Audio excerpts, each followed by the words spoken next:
So I am rising today to speak to, I guess, the sub-amendment on motion 51. And I guess I want to start by going back to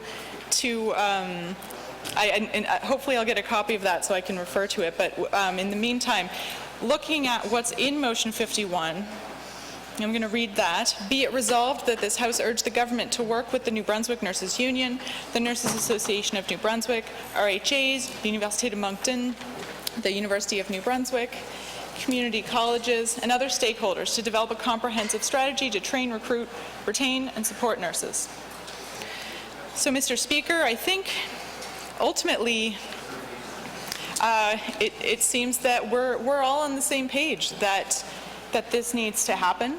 I agree with, I guess, the original amendment, and I would speak in favor of this sub-amendment, sure, that, you know, that New Brunswickers want the government to recognize that the nursing shortage has become a crisis. I think it certainly has. I think it's been at a crisis point for a while. And I think what's kind of interesting about this motion is that from my discussion with the Minister of Health, that this is already happening. That these discussions are already happening, that they're already in motion, and that the nursing crisis is definitely on the radar of the Minister of Health and of government. It's not a new crisis, but these discussions are happening. And so while in no way do I mean to diminish the importance of having a strategy to address this problem, it does seem like this motion's a little superfluous if it's already happening. However, I will still speak to it, because I will not miss the opportunity to speak about this crisis. So I guess there are a lot of different things that I think also need to be addressed in relation to the nursing crisis. That we have major shortages of nurses all around the province, and in some cases, some of the problems created by this create a vicious cycle that actually makes it harder for the nurses to do their jobs. Many of them feel overworked and tired, and as a result may experience burnout, have a higher incidence of injuries, and unfortunately, one of the consequences of having not enough staff to deal with the many responsibilities that are being given to RNs and other people working in hospitals is that means that, like I said, they're burned out, they're tired, and we're seeing stories about people not being able to get the care that they need. And I'm in no way saying that nurses are not caring. I'm saying nurses are unable to deal with the heavy workload they have, and some of them experience compassion fatigue, and some nurses have told me about that. And so we really are at a point where it's really difficult for many nurses to be able to do all of the work that is required of them day in and day out to care for New Brunswickers. And they want more support. They don't want to work understaffed, short-staffed, and in overcrowded spaces. It's very difficult. And one of the consequences as well of this type of situation is that the workplace, this workplace that has many patients, not enough people to care for those patients, it's overcrowded, it's stressful for the nurses, it's stressful for doctors, it's stressful for everyone, including patients and their families. And we are seeing an increase in violence against nurses. And it is spiking. And the nurses have said one of the reasons for this is because it's becoming a pressure cooker in some situations where people are feeling really stressed. And it in no way excuses violence in any way. However, we can see that one of the things contributing to an increase in violence against nurses, which is unacceptable, is this situation. So this isn't a new problem. And as I spoke about last week in a member statement, when I met with the Nurses Association of New Brunswick in 2014, they told me that there was a nursing shortage happening, that it was only going to get worse. They showed me the numbers. This was several years ago now. And frankly, not enough was done by the last government. And that's one of the reasons that I decided to run for office in 2018. We certainly have a unique situation in New Brunswick with demographic challenges. However, unfortunately, and this happens over and over in so many different ways, governments are slow to react to problems and are unable to do anything proactively, unable to engage in prevention, unfortunately. And I guess I mean that in terms of individual health. We are not taking care of investing in preventative health care, which I believe that the Minister of Health, when I asked about this in Estimates Committee, I believe he said that maybe we could save 10% of the health budget if we were to address diet and preventative health. That's a lot of money. It seems like we should do that. And yet, we've seen cuts to wellness, and we are not investing in preventative health care, and it's a real shame. And we are seeing an increase in chronic illnesses in addition to our aging population. And again, aging doesn't necessarily mean that you will get sick. Of course, some people will. But how are New Brunswickers aging, and what are we doing to take care of them? What are we doing to help people to have a better quality of life as they age? Because life expectancy has gone up.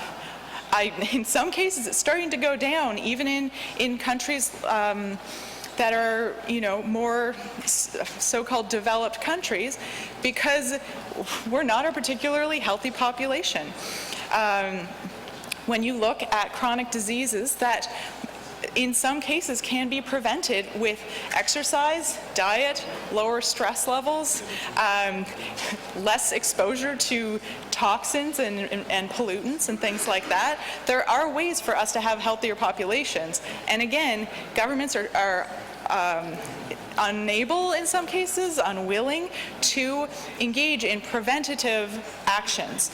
And with the nursing shortage, there was not enough done when the signs of this coming down this approaching, and I think I heard the Minister of Petals refer to labor shortage as maybe a train barreling towards us, something like that. Yeah, I think that type of descriptor is appropriate, that this is a huge thing that's been coming towards us. We've seen it coming for a while, and governments have not been able to act quickly enough. Certainly education is one of the things that is a key component to having that workforce that we need in New Brunswick. And so I have heard different things said about the cuts to the nursing program, that they weren't being effective. I would urge the Minister of Petal and the Minister of Health and anyone else engaged that there be a short timeline to figure out a way to invest and make education more accessible for students, especially given that we have these labor shortages. And unfortunately, the changes to the renewed bursary program, I guess is what it's called now, these students are unable to, some students that are in nursing, for example, aren't sure if they're going to be able to continue. So that is unfortunate. And I think we need a nursing plan, we need an education plan, and I think what's missing from this discussion is the timelines. We don't have a lot of time. We have people that are not getting the care that they need. We have nurses that are overworked. We have serious problems happening right now, and I think there needs to be a sense of urgency in terms of educating more nurses, attracting the recruitment and retention of nurses, and supporting them. One thing that I guess anyone who was here last week would have seen the Canadian Nurses Union held a rally outside, and they were here all week just across the road from the legislature, and they were talking about a bunch of different things. They were talking about workplace violence. They were talking about making sure that they have good working conditions, that they have fair pay, and they also released an interesting report. And the report is called Climate Change and Health, and the Nurses Union of Canada, the Canadian Nurses Union, released a report on climate change, and they are identifying, as nurses, as people on the front lines of healthcare, that climate change is a problem. It's only going to get worse. They're identifying their role in helping to address this major public health problem. It's the biggest challenge that we face. I think climate change in terms of everything, but especially public health. And some of the problems they're identifying is that it's projected that public health impacts of climate breakdown include increases in heat stroke and stress, allergens, respiratory conditions such as COPD, lung cancer and asthma, increases in the spread of insect-borne diseases such as Lyme disease and West Nile virus, reduced access to and availability of food and fresh water, and the destruction of infrastructure and human displacement due to climate change-related events. And they are calling on governments to take action to address this. And some of the actions have to do with nursing and have to do with hospitals and have to do with public health and making sure they have the right training and resources in order to respond, to make sure there are plans to respond to these things. There are also mental health consequences to this.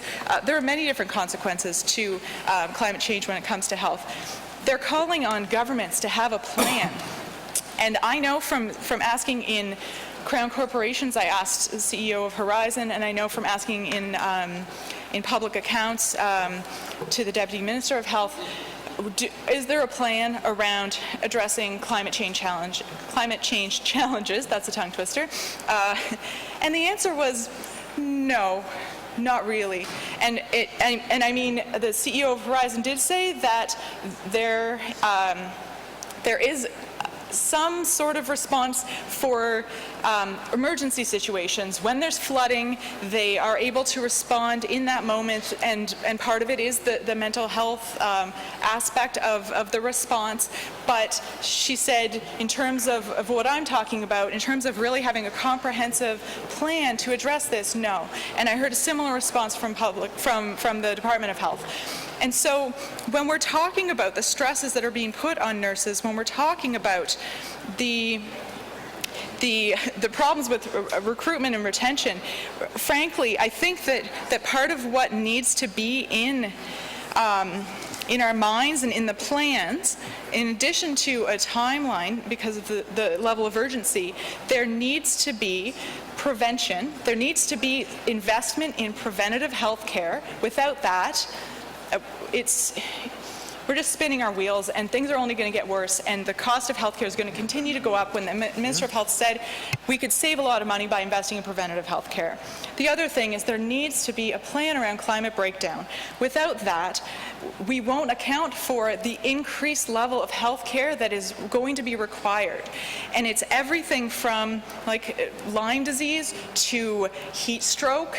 We've seen people in Canada dying from heat-related causes. Right now, we see people in India, just so many people who are experiencing terrible heat waves. These are the things that are coming. We've only seen one of the 1.5 degree increase that's guaranteed at this point by 2030. That's just the next 10 years. So we need to think beyond just these meetings, which are already happening, like I said, and include prevention and a way to address climate change in these discussions around nursing and healthcare. We need to have a broader vision of what's required than just having some meetings and making a strategy. And like I said, there needs to be a timeline for this. So I thank you, Mr. Speaker, for the chance to speak to Motion 51 today. Thank you.